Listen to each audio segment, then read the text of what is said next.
change, and when this theme of climate change and change in the environment got into everybody's intellect, the intellectuals of Bhubaneswar probably thought that this is an area which should be addressed. And so we decided to kind of do a brainstorming exercise among academicians, among policymakers, among students, people from the community, practitioners of safe climate, safe environment, and of course, people from the bureaucracy as well as policymakers. So we started in 2010, and we decided to choose a theme every year. So this is an annual event, and we hold this every year in the month of December. So we decided to choose a theme every year.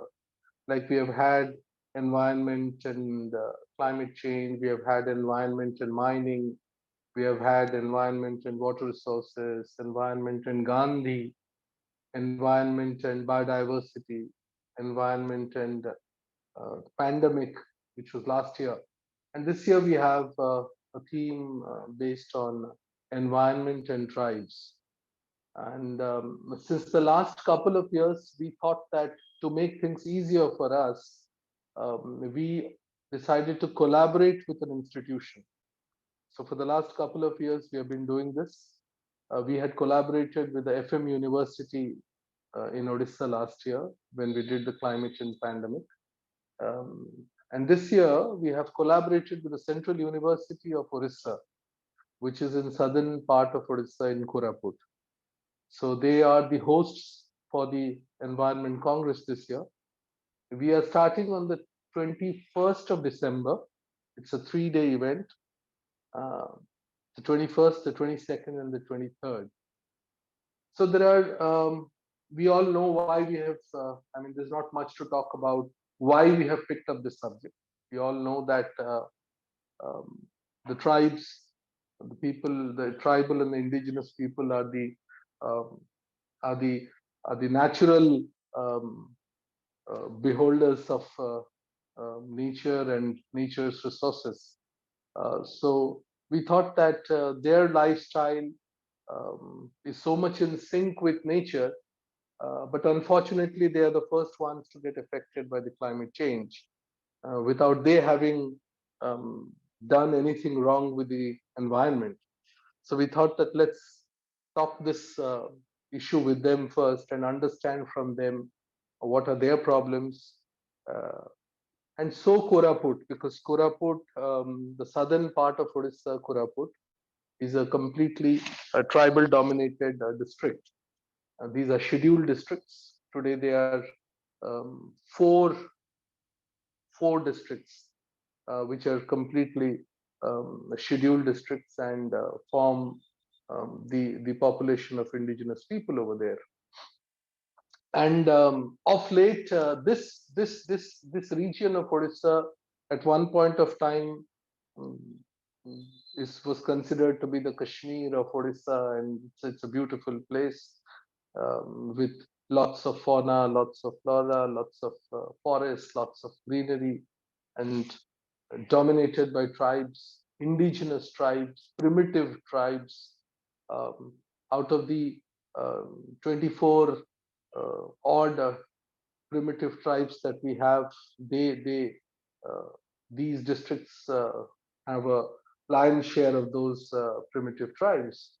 So we thought we'll do it in Koraput, and therefore the Central University is our venue this year. And these 3 days we will be discussing, debating, understanding the issues of the tribes vis-a-vis the climate change. There's a lot of mining which is happening in those districts. There's a lot of depletion of forest which has happened in those districts. There are a lot of practitioners of among the tribes, um, very from time immemorial, the way they live, the way their livelihood, their lives. their forestry, their greenery, the food they eat, the work that they do is completely in sync with nature, to the extent that they even know when it's going to rain and when it's not going to rain with the changes in the climate. Uh, they even come to know whether this year they are going to have a good vegetation or not with the changes in the climate.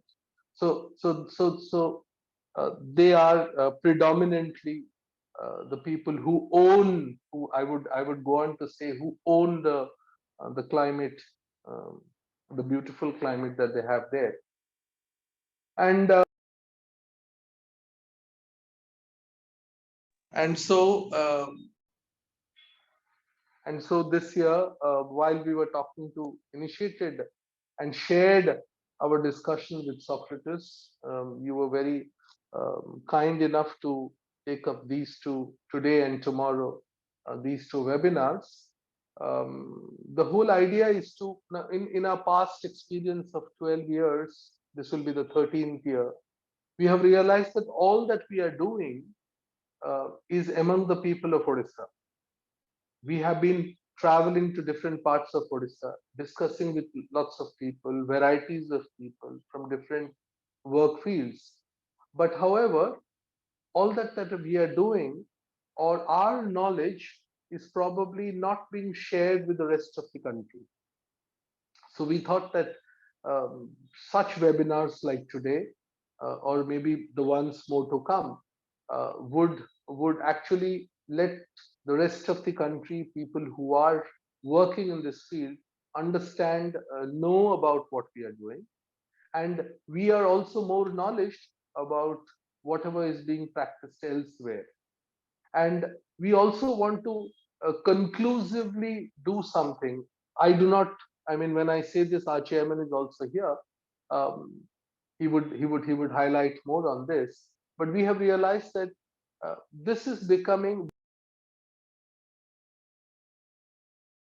proceeding every, and this proceeding is uh, based on the theme that we choose. Um, this is a very academic proceeding.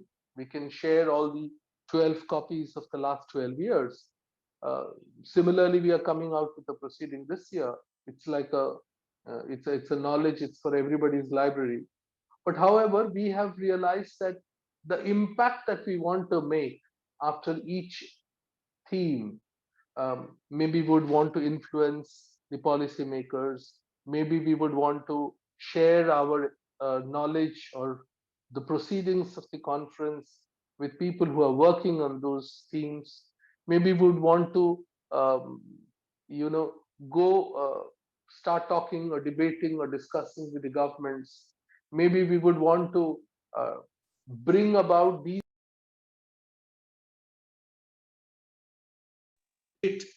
more um, among the people uh, in the government. So we these are the ideas that we have been thinking and churning in our minds. I look forward to this webinar, and I think I will hand over, if Mr. Rajesh allows. Um, Dr. Ms. Aurobindo Behera is here with us. Probably he would take this further. Uh, so this is about it, and I would like to end my short introduction here. Thank you.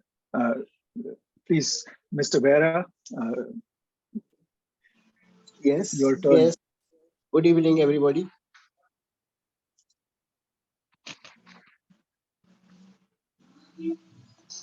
Please do go ahead.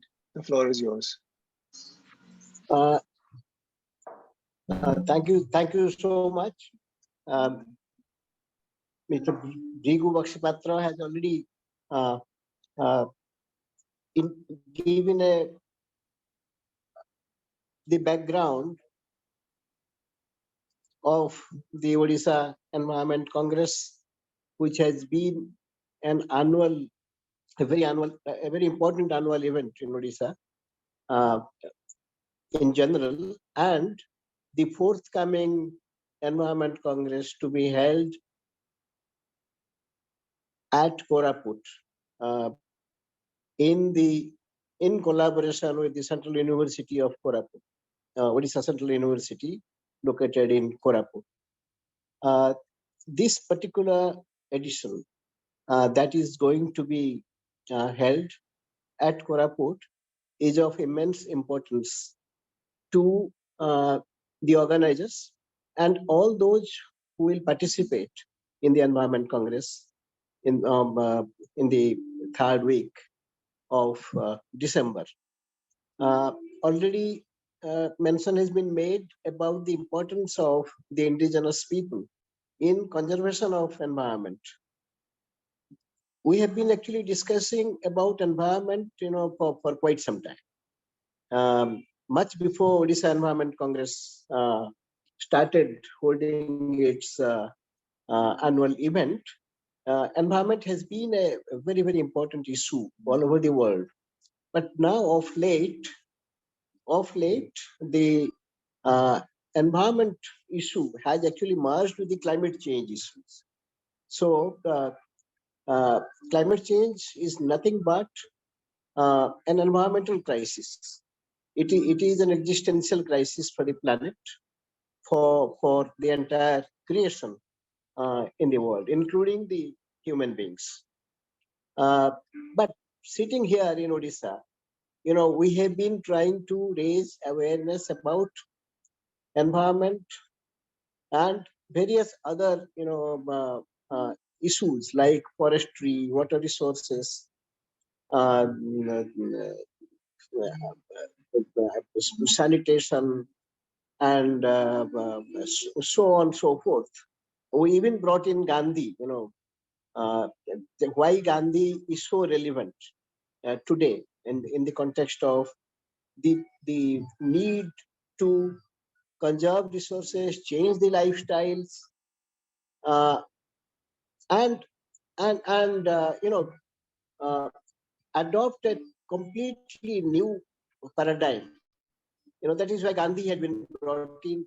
But all these congresses have been of great value to the organizers and the participants. That there have been publications, the papers contributed by scholars, researchers, academicians, and also people on the ground, activists.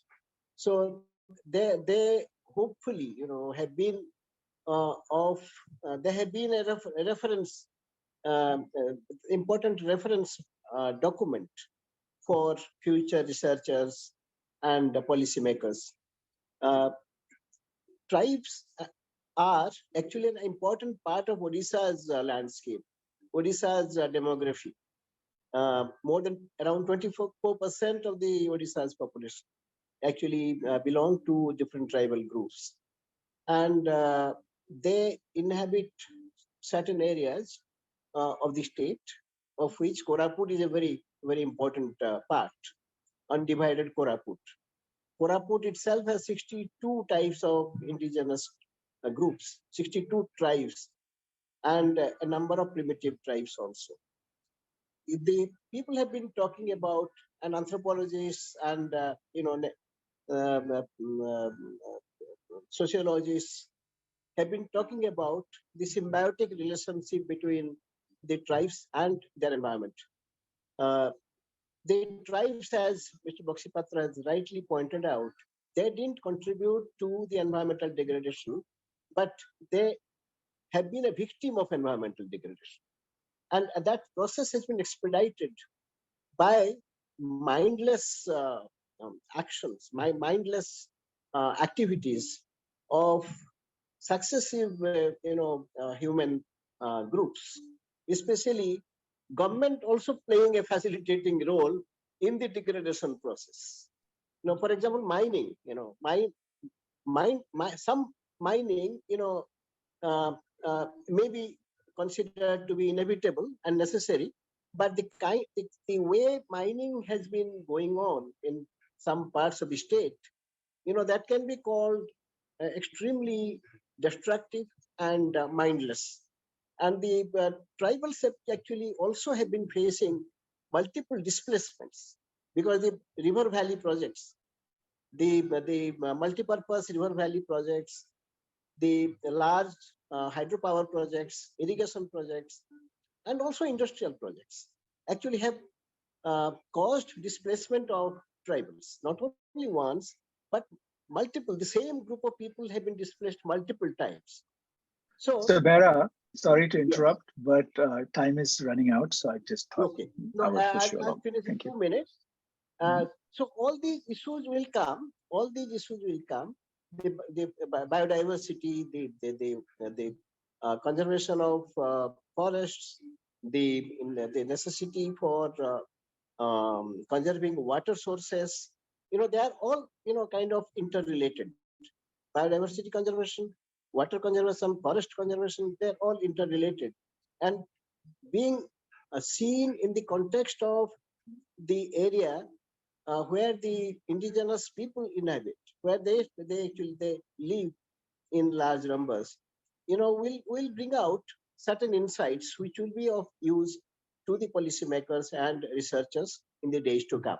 I'm quite happy that Socrates has taken interest in this initiative of the civil society that has been happening here on the environmental front in the form of the Environment Congress. And I'm sure this webinar will also add value to that. And if we can really transcribe and prepare a document on the perspectives that we get from the participants, that will be a wonderful supplement to the Odisha Environment Congress document that we bring out every year. Thank you so much.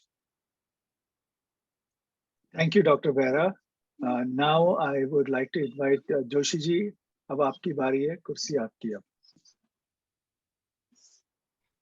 आपने invite Hindi में किया है, आप बताएं मुझे हिंदी में बोलना है इंग्लिश में.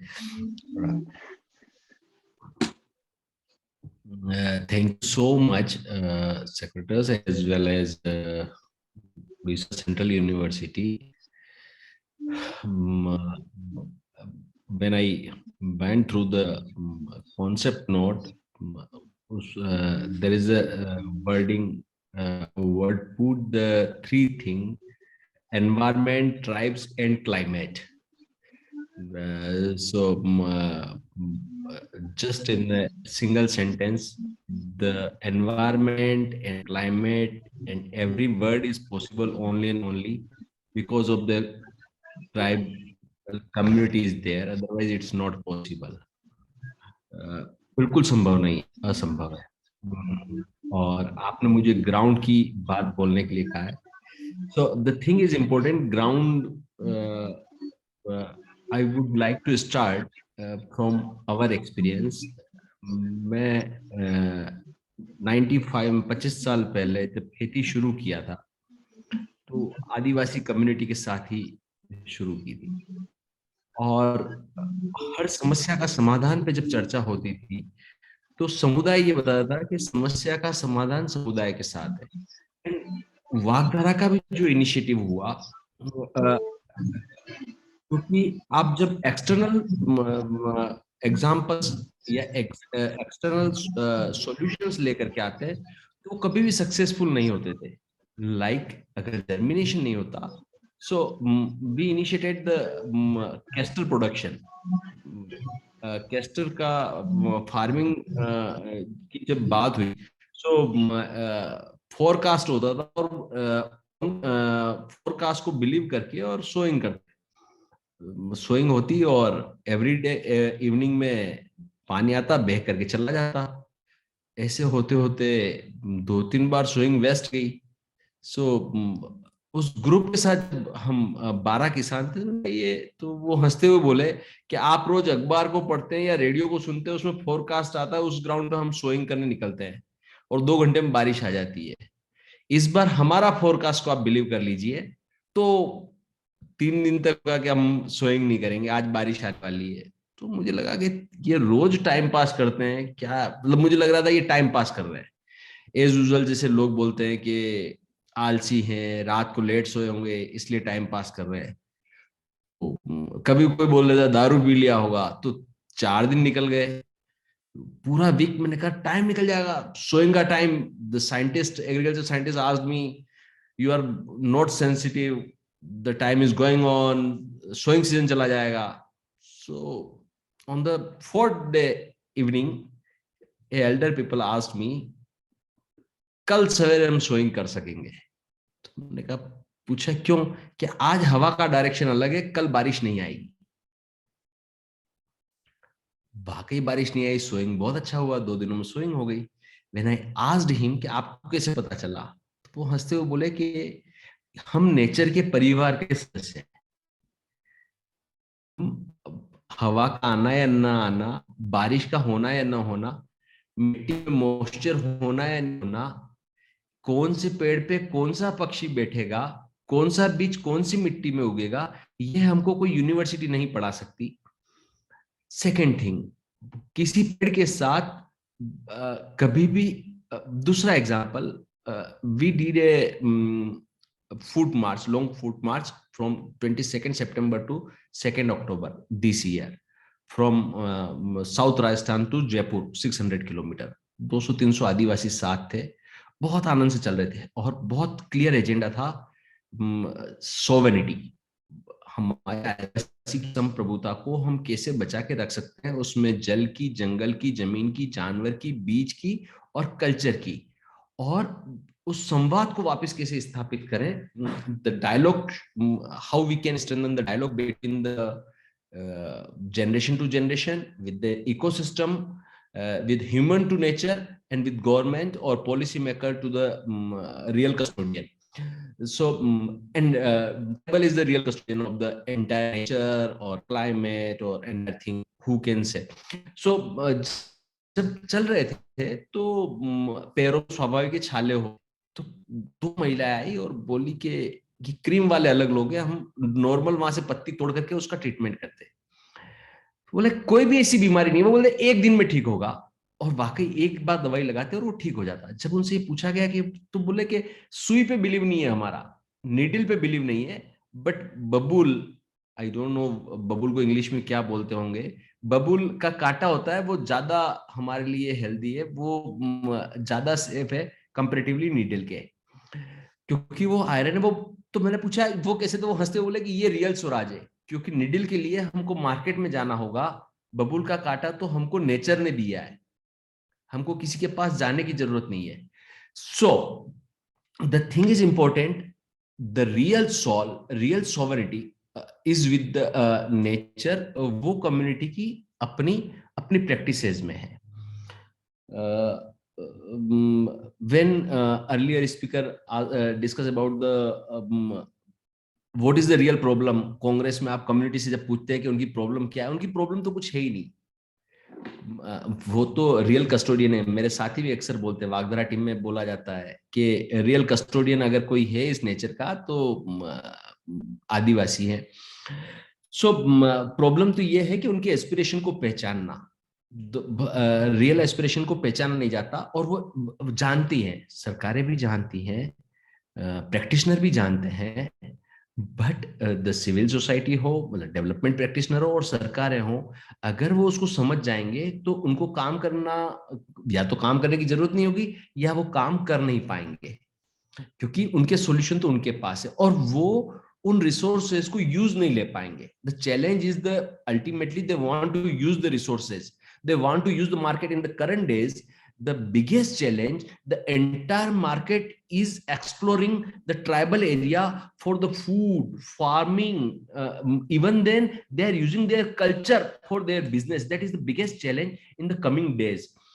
So extremely sorry you asked me about the story, and I am discussing about the other part, but really if you want to save, and they don't want any, they have no demand, they have only single demand, please leave alone, don't want to put the seed for the business in our area.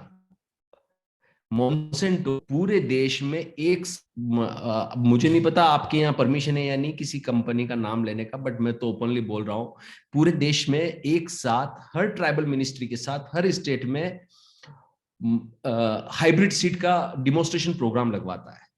और वो 3 साल के लिए लगवाता है, न तो 4 साल के लिए लगवाता है, ना 1 साल के लिए लगवाता है। वो 3 साल इसलिए लगवाता है कि 3 साल में उस आदिवासी परिवार की जो बची हुई सीड डाइवर्सिटी हो वो खत्म कर दें हम।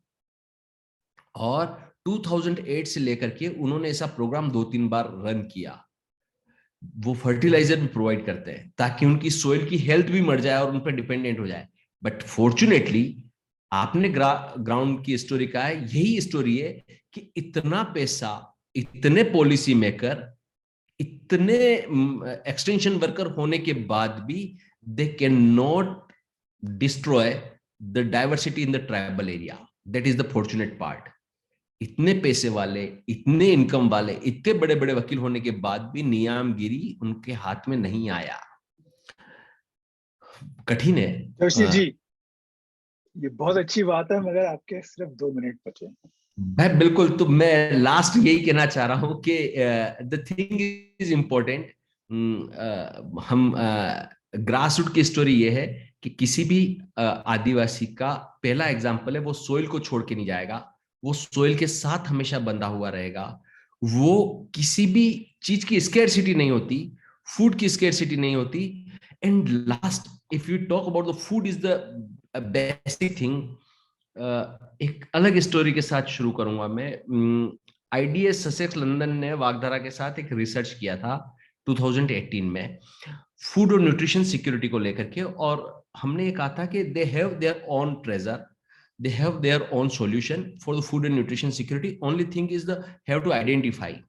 They asked us, और हमने ले जा करके जब कम्युनिटी में वो सीड, वो वेराइटी, फूड आइटम जब उनके सामने रखा जाता तो कि आप कितना पहचानते हैं, सो बहुत फास्ट वो आइडेंटिफाई करते हैं और ये बोलते कि ये हमारे बाप दादा उगाते थे पर अब भी मर गया है, पर हम उगाना चाहते हैं।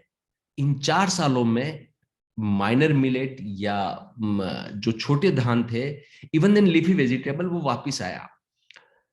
लीफी वेजिटेबल में जब डिस्कस हो रहा था आपका नेशनल इंस्टीट्यूट ऑफ न्यूट्रिशन, तो मैंने बताया बथवा को हमारे यहाँ पे कड़ी में बनाया जाता है दही के साथ, और उसके साथ उसको बेसन मिलाते हैं, ग्राम फ्लोर।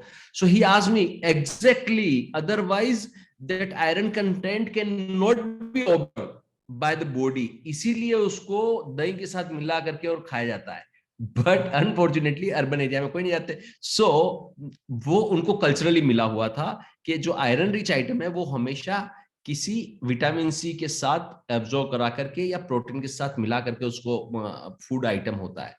सो लास्ट, हर व्यक्ति अपने आप में एक स्टोरी है, हर एरिया अपने आप में स्टोरी है, और एंटायर ग्लोब का ट्राइबल एरिया सेम है। वो आज भी जल को, जंगल को, जमीन को, जानवर को ही अपना भगवान मानते हैं। भगवान उसमें से एग्जाम्पल होकर के निकलते हैं, एग्जाम्पल अलग नहीं होता। वो हमारे यहाँ तो आज भी पानी को देवता ही बोलते हैं, और कसम डालते हैं तो पत्नी की या बच्चों की कसम नहीं डालते हैं हम, कसम बीज की कसम, सीड की कसम हमारे लिए बहुत बड़ी होती है, मेरे लिए भी बहुत बड़ी होती है। So thank you so much Socrates and Odisha Central University. जय हिंद, जय स्वराज। धन्यवाद Joshi ji. Now we move to Dr. Manju Menon. Floor is yours. Yeah, thank you. Thank you to the organizers. I'm very happy to be part of this panel and this initiative to speak about some of these important issues. And Jayesh Bhai has, I think, given a very sobering account of the challenges that Adivasi communities face in light of modernity and market instruments and development and things like that. Some of my own work, I mean, I'm hoping not to take too much time at all. I'm just going to make 2 or 3 points quickly and hope that we can pick up some of these common threads after all the panelists have spoken.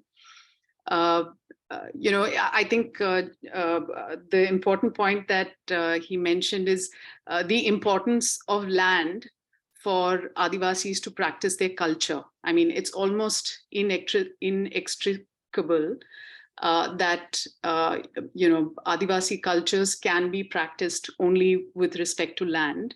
And so it's very crucial that they have control over land and territories, and they have decision-making rights over what can be done on these lands. And we have seen over so many years of development in Adivasi areas, also as some of the earlier speakers have said, that the kind of development model that has been pushed in Adivasi areas has resulted in turning their lands into sacrifice zones for the purpose of national development, public interest, and all of those kinds of things. So their areas on which they depend so much to practice and promote and keep their culture alive have become sacrifice zones. And now what we see is that those very same areas have become the front line of climate impacts. So this is what a lot of scholars have called the double burdens of that we're seeing due to climate change, that communities who were already marginalized and affected by earlier regimes of development models are the ones who are most affected and who are most vulnerable to the impacts of climate change. And so if we accept that Adivasi communities are facing these double burdens, then obviously it should flow from that any efforts that we make as a country or as the state of Odisha, which is probably looking to create and develop plans and policies and schemes to deal with climate change, whether it's in terms of mitigation or adaptation, that Adivasi communities should actually be at the center of those plans and policies. Yeah. So how do we place their needs and their concerns and their aspirations and expectations at the center of anything that the state government or other institutions who are engaged in looking at climate change, how do they keep them at the center of any of these plans for a transition as we look at climate change? So what are those mechanisms? And one of the things I feel that is so important, if we want to do that, and if we make efforts to do that, is to actually ensure that the procedural rights for Adivasi communities are protected and strengthened and even expanded much more than what it is now. And it's only if they have those procedural rights, that is the rights to actually decide and determine what should be allowed on their lands, what kinds of land use should be permitted, and as Jayesh Bhai was saying, what kinds of agricultural practices should be followed, and things like that. It's really important for all the institutions and processes that are operating in these areas to actually build in those procedural rights into their systems of working. So it's not enough to have it only in one particular law, which is administered by one particular department or something like that, but it has to run across all of these various departments and agencies who may be working in these areas. So that's a huge amount of work to actually do, and it would involve partnering and involving lots of NGOs and civil society and organizations who have been working with Adivasi communities for many, many years. It cannot be done without that at all. But what we see, because some of the work that me and my colleagues do is to keep track of some of these, changes to laws especially laws related to forest areas and the use of forest areas for different kinds of developmental activities, we see that it's quite the opposite that is taking place with respect to the legal amendments and changes with regards to procedural rights for Adivasis. Like, for example, many of you who are here may already know that the Forest Rights Act was implemented in 2006, and it's best known for the fact that it provides a recognition of rights to the land that Adivasis have already been living in and have been using.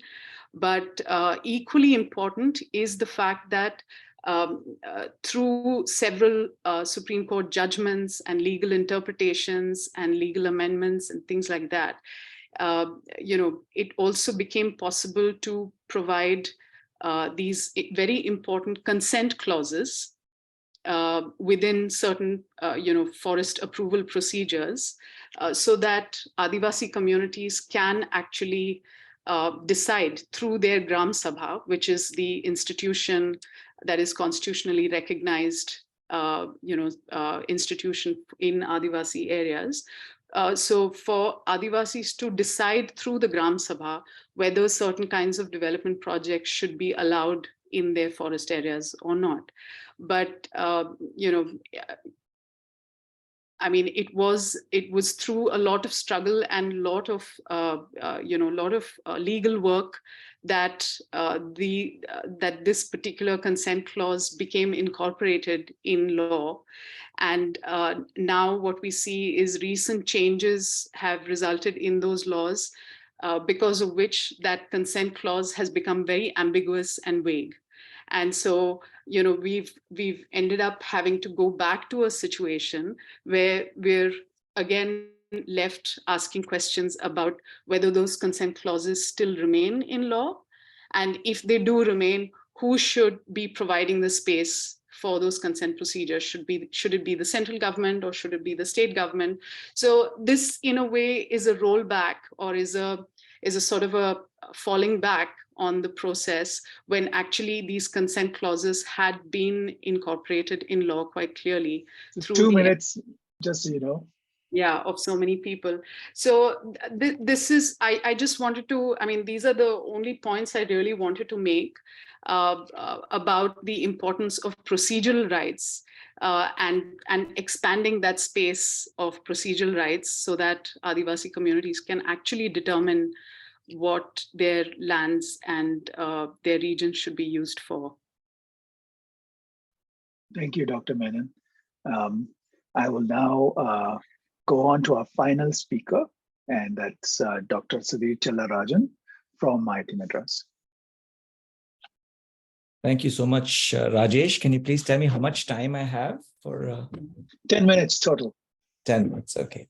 Thank you. I'll be very brief. And first of all, I have to express how honored I feel to be amidst such company, and especially the ideas that have just been presented.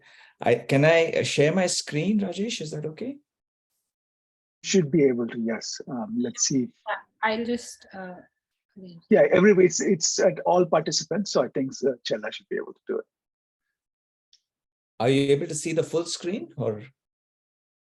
It says you have started screen sharing, but I don't see what you have shared actually. Oh, it hasn't started yet. Not yet. So I only see a blank screen right now. Oh, I don't know why that is. Let me stop this and try again.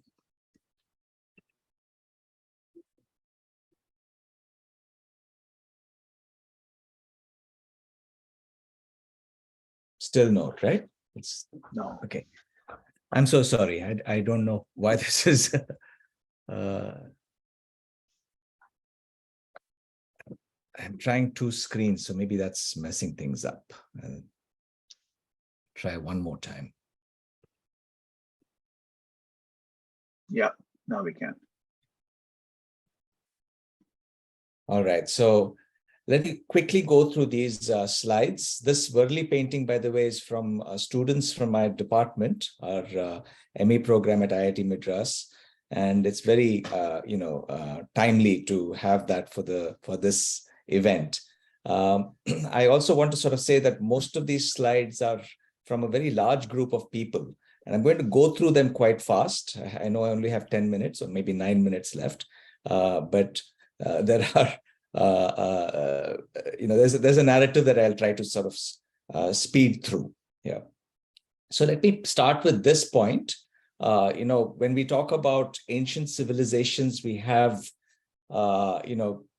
great sort of clarity about the importance of the Nile Valley, the Harappan, Indus Valley civilization, all valley civilizations of between 3500 BC to 1700 BC, very grand openings of civilizations.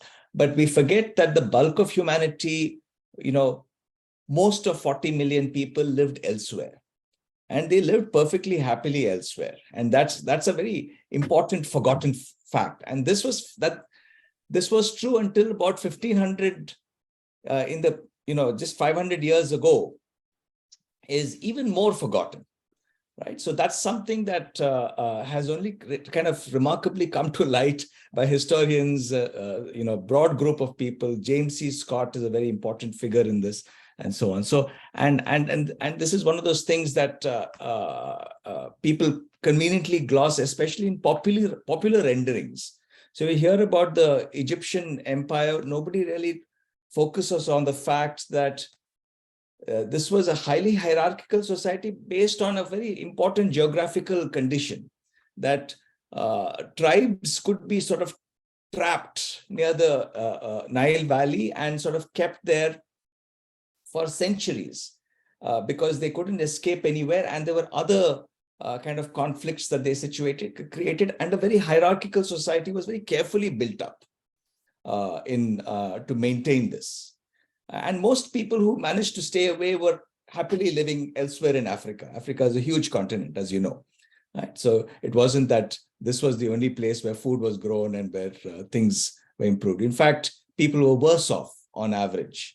The median person was much worse off within the Nile Valley and the Egyptian empire than people living outside, nutritionally and everywhere else. And there's also been a kind of a strong bias against people who lived in the forest throughout. This is from around 300 to 200 BC from Emperor Ashoka, and from one of his edicts. And he says, even the inhabitants of the forests, which are in the dominions of Devanampriya, even those he pacifies and converts. Pay attention to these words. And they are told of the power which Devanampriya possesses in spite of his repentance, in order that they may be ashamed of their crimes and may not be killed. So it's a threat. So the king, the emperor, is making a threat to the forest people, saying, I will protect you, but I will protect you only under these conditions. And so this is a much more recent quote from James C. Scott, who says, today the nomads are seen from the valley kingdoms as our living ancestors. What we were like before we discovered wet rice cultivation, Buddhism, and civilization. That is, this is all, we see ourselves as having progressed in some way. On the contrary, I argue that hill peoples are best understood as runaway, fugitive, maroon communities who have over the course of 2 millennia been fleeing the oppressions of state-making projects in the valleys. Sorry, I'm unable to read the rest of it, but you can. Slavery, inscription, taxes, corvée labor, epidemics, and warfare were the ruling norm. Okay, so you see the spread of agriculture as the sort of the expansion of territory and throwing nomads out, and really trying to sort of civilize forest peoples. And this has been going on through the spread of agriculture. And if you see the last 500 years, you have a sort of a transforming landscape at a much more rapid pace. This is basically showing cultivated areas, and all the white areas are populated areas, by the way. The green areas are the urbanizing areas, where settled agriculture and pastoralism are taking place. But everywhere else, you see forest peoples actually whose nutritional status is much better than those of other people elsewhere, until they are colonized. In the Americas especially, and vast populations were wiped out because of cholera and other diseases. So this is something very important to bear in mind, this history.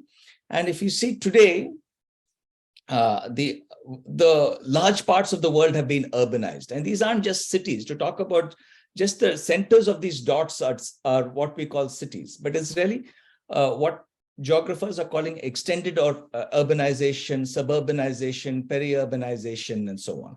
So that is the relationship now that we have to sort of contend with. How do we address the rights of nomadic tribal communities who are still affected? Now they're affected because they've become peri-urban settlers. They're sort of become people who are dependent on the peri-urbanizing economies, right? So this map shows that, even though the census is indicating these as our urban areas, there's good reason to think that we're much more urbanized. And urbanizing is this expansion of city services, really, but also city dependencies and the economies that those bring along with them. So I think that is the kind of the condition in which we have to think about environment and climate, as far as the erstwhile forest communities and continuing forest communities have become, right? And there are many things that are driving these processes. I won't go into all of this. There are endogenous processes, things taking place internal. They're creating emergent phenomena. There are what we might call exogenous, including climate and global capital movements and globalization and things like that. And so trying to understand what is going on and how to respond to that from a climate adaptation standpoint, what my colleagues have been calling adaptive governance, is a very sort of involved and convoluted task. And how much time do I have left now? I think about 3 minutes or about 2 minutes. 2 minutes, two okay. Or 3 max, let's say. So let me now go just through diagrams in about 10 seconds each. So one is, of course, that there are many different types of peri-urban spaces. And we have, if you look at slow urban growth versus income, you see different examples. And Sri Perumbudur, Chennai is where we spent a lot of our time. This is a low income, but fast urbanizing area.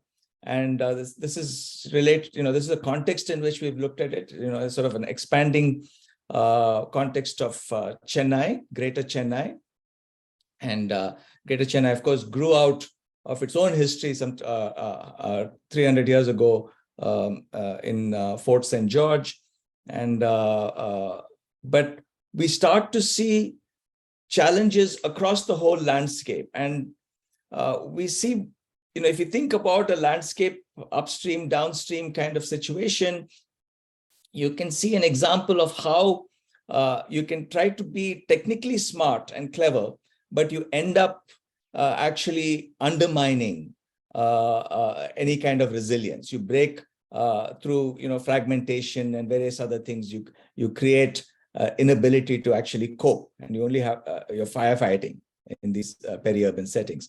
And there are, however, possibilities, and a lot of it has to think about bioregional integrative ways of thinking about the landscape. So this is the sort of the vision that my colleagues, particularly Joe Ravitz and his team, and we have sort of cobbled together for Chennai and Manchester. So I'm just going to kind of give you, again, in the remaining minute and a half, the kinds of challenges we try to do. And much of this is very speculative, thinking about the bioregion of Chennai and thinking about the water as being the organizing way we think about land use change. And we had multiple sites. I won't go into those, But one of these is the Manimangalam wetlands, so we did a lot of detailed work with, like I said, many teams. Over 100 researchers were involved in these studies. A lot of this is unpublished because we're still looking for funding. We're still continuing the work, and it's gotten interrupted by the pandemic as well. But still, there are activities taking place at very local levels involving this particular hamlet. It's a Dalit hamlet in which is we call a bypassed community outside Sri Perumbudur. And there are many challenges there. I mean, and including youth gangs. There are 4 gangs in 6 streets in that village. But we're thinking about implementing multiple activities. Community gardening is one of them. These are still in the design stage. They're close to implementation, but they need some support and other things. And again, the pandemic was a huge loss for us in the momentum. And I'm just going to go through these images. This is all in Kachipattu, where we have these plans. And the idea is to build community, to transform peri-urbanizing areas into sustainable spaces. But like I said, there are youth who are very much part of this. We have to think about this at a much larger landscape. This is the Chennai basin, because there are communities like this all across, and there are all these water bodies that are also of relevance. And we have sought a lot of how shall I put it, inspiration from places like Greater Manchester, where there are these different organizations, both governmental and non-governmental, community organizations, neighborhood residents organizations, and all that, working very well together and thinking about adaptive governance. So we have ideas for building that. I'm just going to go through this. And this is a challenging set of economic conditions as well. We've deindustrialized there. Sri Perumbudur is a very complex peri-urban area. And we think about other areas. There are challenges around coastal infrastructure. Again, you need landscape level planning and strategic thinking about these evolving landscapes. But still, these visions are conceivable. And when you start to think about the broader global challenges around land, even sustainable programs like solar project seen here, they have implications on local communities and land. So we have to be very cautious about what we're sort of promoting in all of these. Then there are other issues to bear in mind around what organizations. I might have to interrupt and wield the hammer of time. Okay. But if you have this one more slide, we can do it. Yeah, I'll just go through that last. This is the vision of the future that we have created of greening a lot of common lands and developing new forms of organizations for greening those common lands and making Greater Chennai food self-sufficient.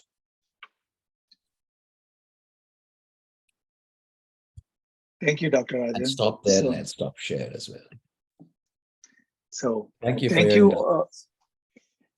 Thanks to all the speakers for sharing their lovely insights. I would now encourage people in the audience to ask questions. The ideal way is to enter your question in the chat window, and then we can take them up. Or if you would like to raise your hand, and we can keep a lookout for somebody who wants to speak. But the better way would be to ask it in the chat window.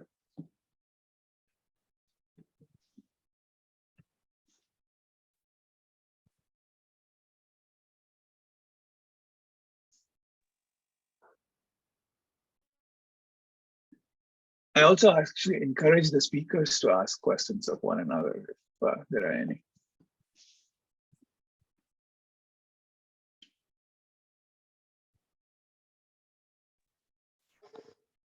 This is S.N. Patra from Odisha Environment Society.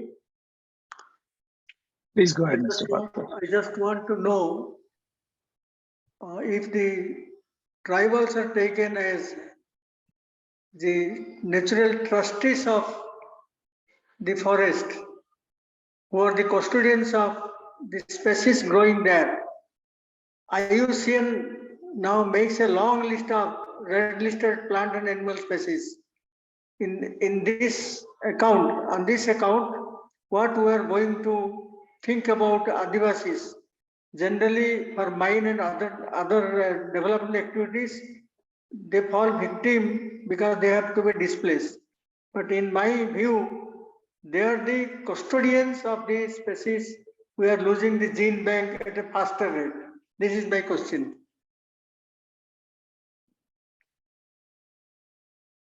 Would anyone like to take that question? Maybe Manju?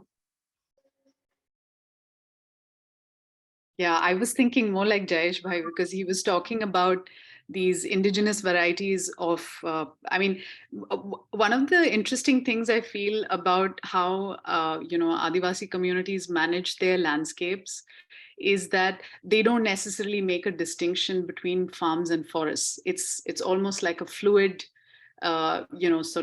matrix of how they use different areas. And this is even more particular about say, for example, communities in the Northeast and maybe the Eastern Ghats who practice shifting cultivation, where they have these, systems of farming and forest fallows, where they use large landscapes so that, lands are not overutilized or overexploited, and they have enough time to regenerate their soil fertility naturally.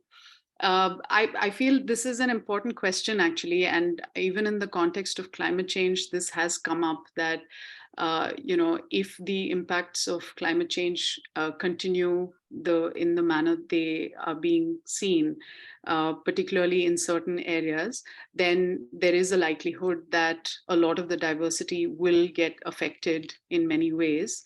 And so it is absolutely urgent to bring Adivasi communities into the space of knowledge protection and using their knowledges to actually, ensure that that does not take place. So I think what is important then in that context, as far as I can understand it, is to establish different kinds of, rights to manage and to protect those spaces, so to not see rights only as a matter of whether a particular piece of land as property belongs to an Adivasi family or not, but to actually sort of provide different kinds of rights which involve management and protection rights, so that these aspects about diversity of food and forest diversity can be protected over the long term. Yeah, I don't know, Jayesh Bhai, do you have anything to say about that? Madam, for your information, Koraput, where we are going to have the next Odisha Environment Congress, is the origin of rice. Yes, yes. Several rice genes are on the way of depletion. Yes. Yeah, but why the thing is important? Why it is in the situation of the depletion? Because of who will decide what we have to produce. That is the challenge. As Manjuji is sharing, one is the decision and the managerial, but the thing, the thought, the decision, ultimately they will decide what they, and another thing, जो खाते नहीं है उसको क्यों उगाते हैं? The diversity in the farming is the part of the diet diversity. So if your diet is the different and your production is the different, so definitely it will be depleted, it will be destroyed. जो खाओगे आप उसको बचा के रखोगे. And second, but our perception and it will definitely conserved by the community if the government programs will not interrupt or not introduce in their food system or their farming system. Actually ये खराब भी इसीलिए हुआ है कि हमारा PDS जो हम नहीं खाते हैं वो पीडीएस में आने लग गया है। हमारा गवर्नमेंट का जो एग्रीकल्चर में एक्सटेंशन प्रोग्राम में सीड डिमोन्स्ट्रेशन और फार्मिंग प्रैक्टिसेस वो आ गई हैं जो कि वो उगाते ही नहीं थे या जो खाते ही नहीं थे। So that is the another thing, and it's a parallel phenomena.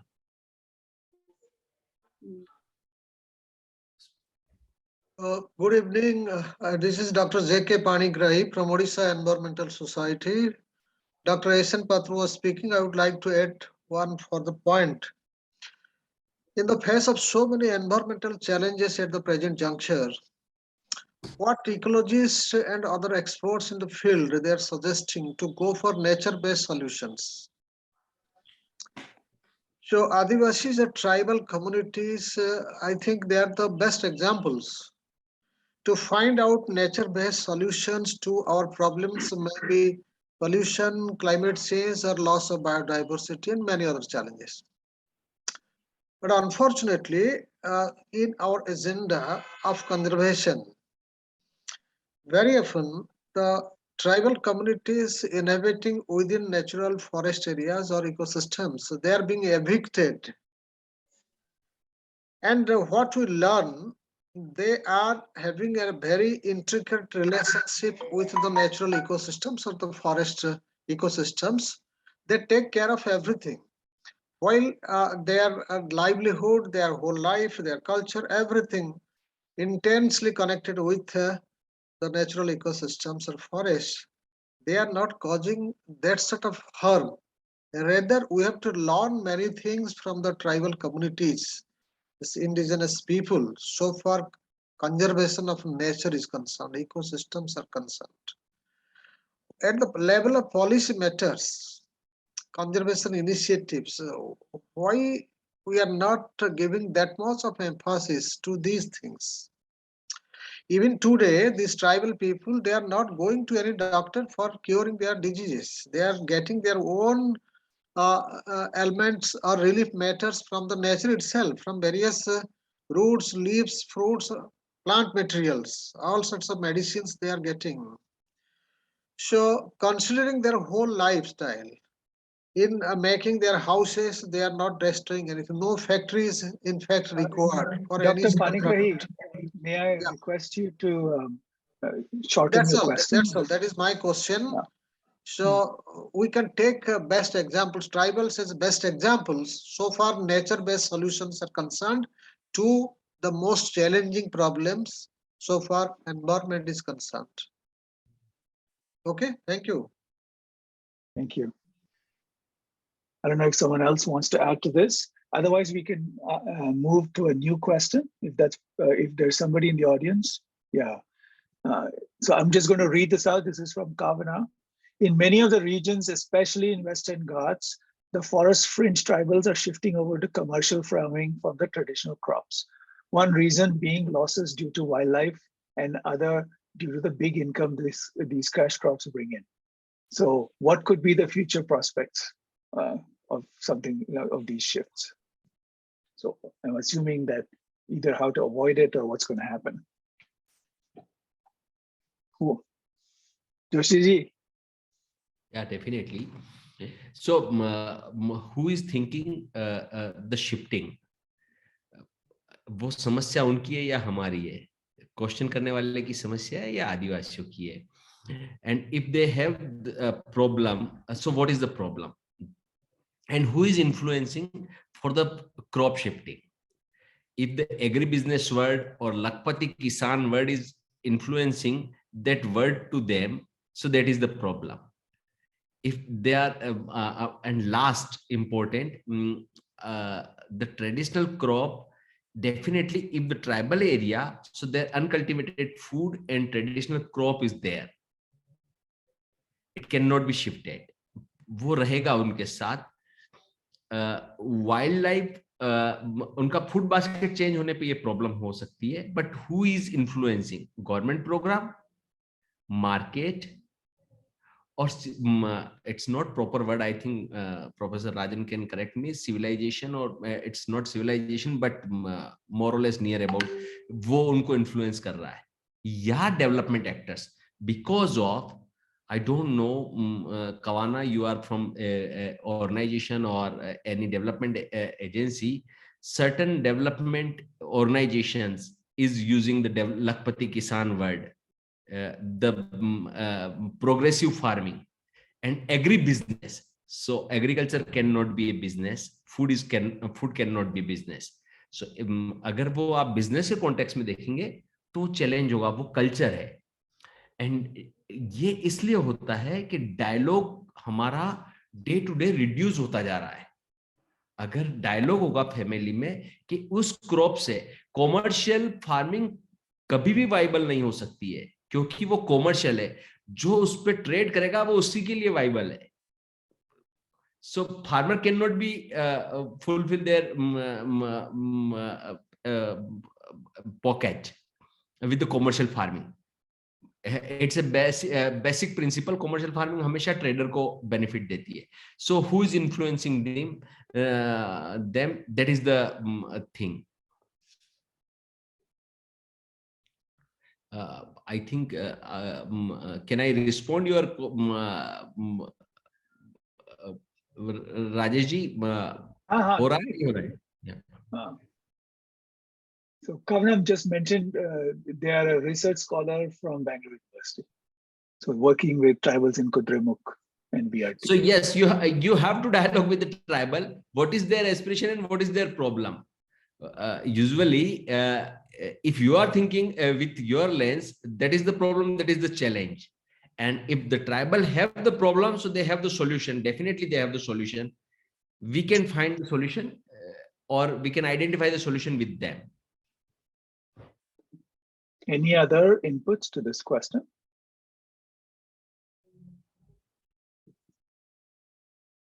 Yeah, I mean, I certainly don't have any answers, or I might just complicate the matter even more.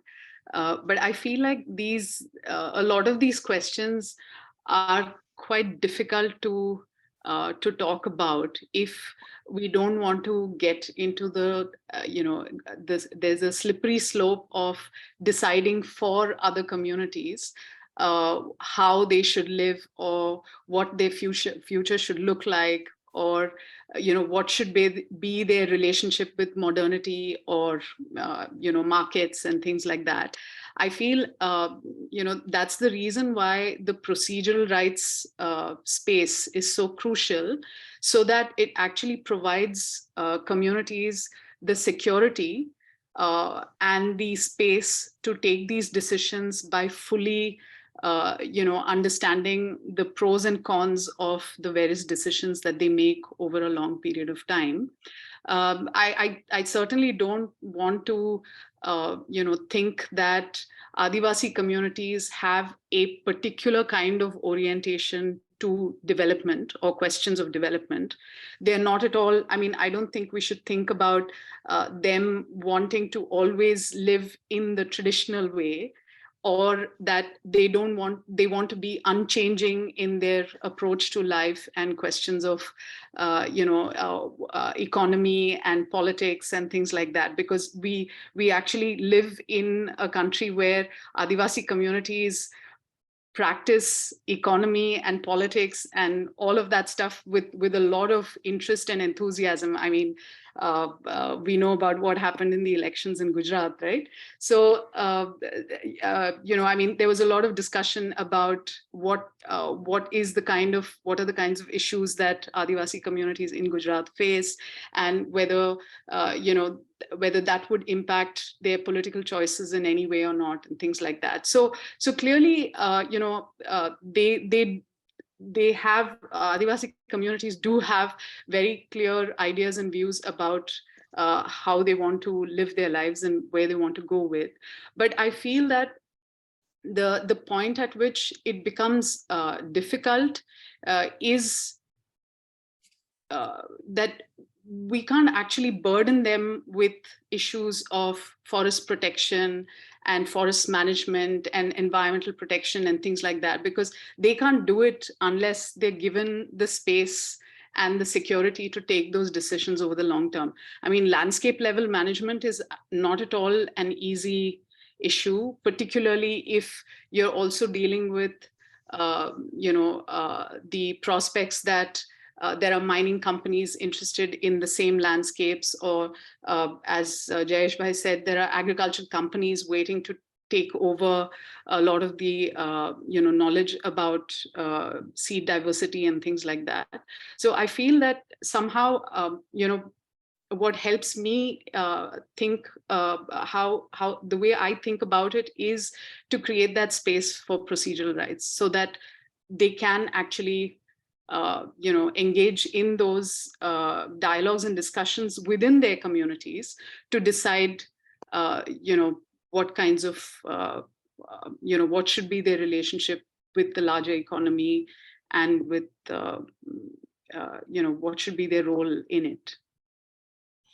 Yeah, Rajesh, just one thing would like to add. If you're talking about the living income, if you map the living in the with the tribal families, so that is the crucial part. Another thing, 2 decades before, the Delhi need only their income part is 10 or 20% is spending on the fuel or phone or other thing, and nowadays it has been increased more than 40 or 45% spending on the fuel and market. So the thing my colleague put in the chat box, the circular, actually the thing is important.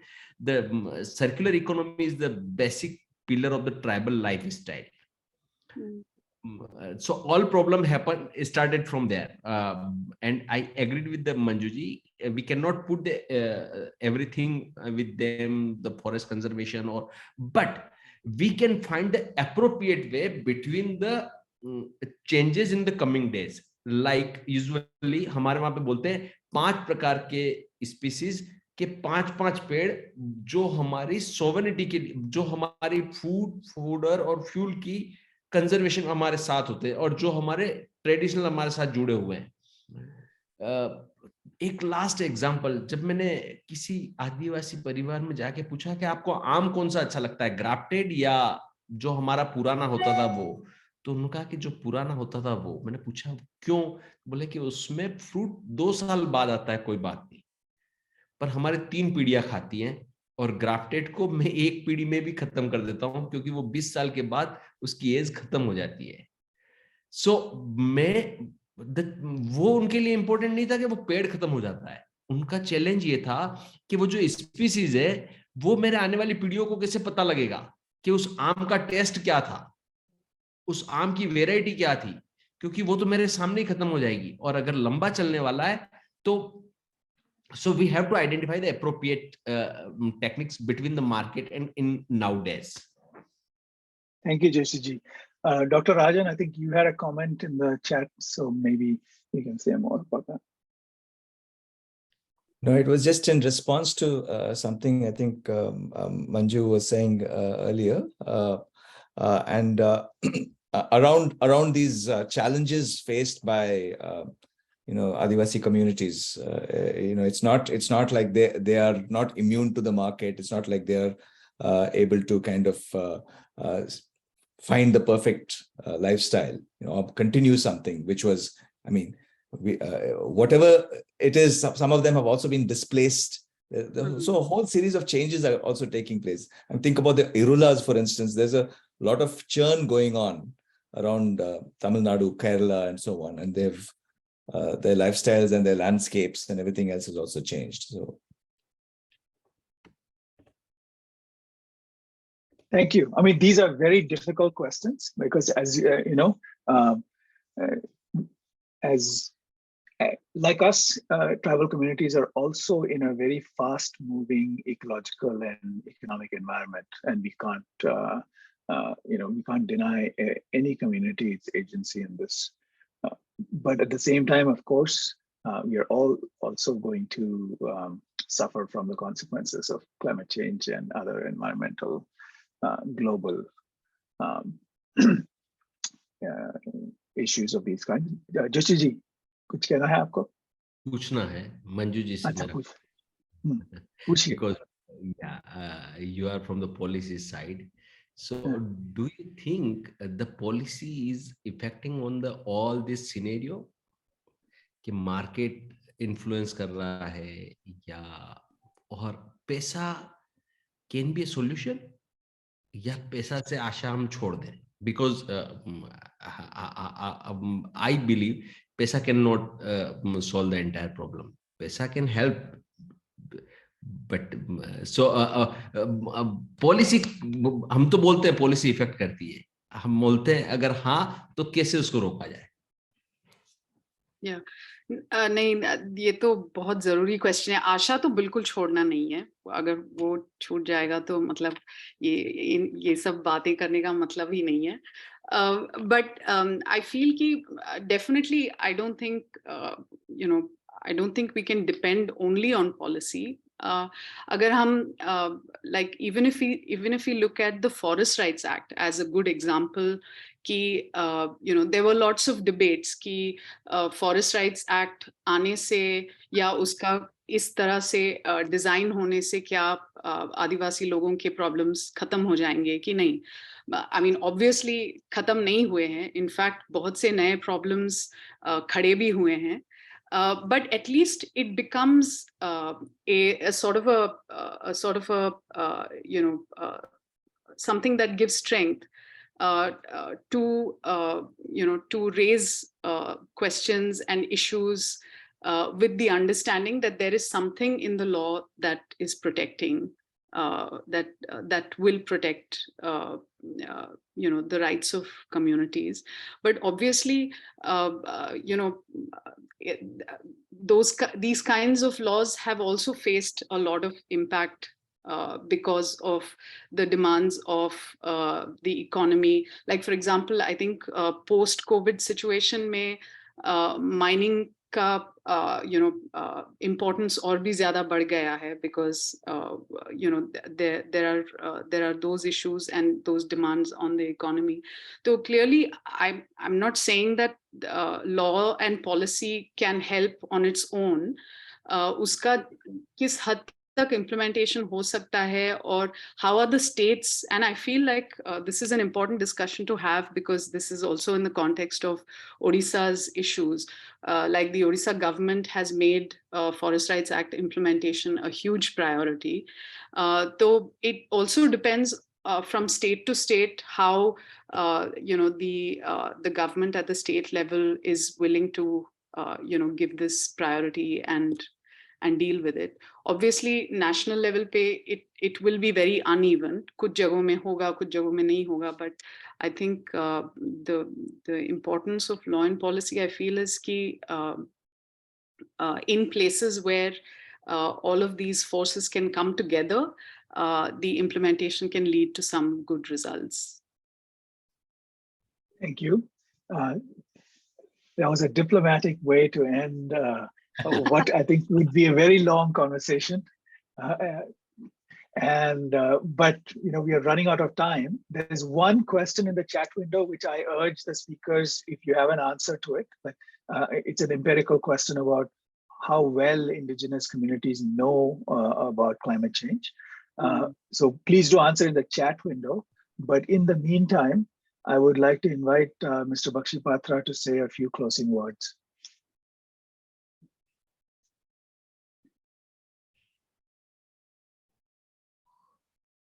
You're muted. Thank you so much, everybody. बड़ा मजा आया जोशी साहब. आप हमारी तरह सोचते हैं. It is actually sad. It is actually sad that wherever the tribes live,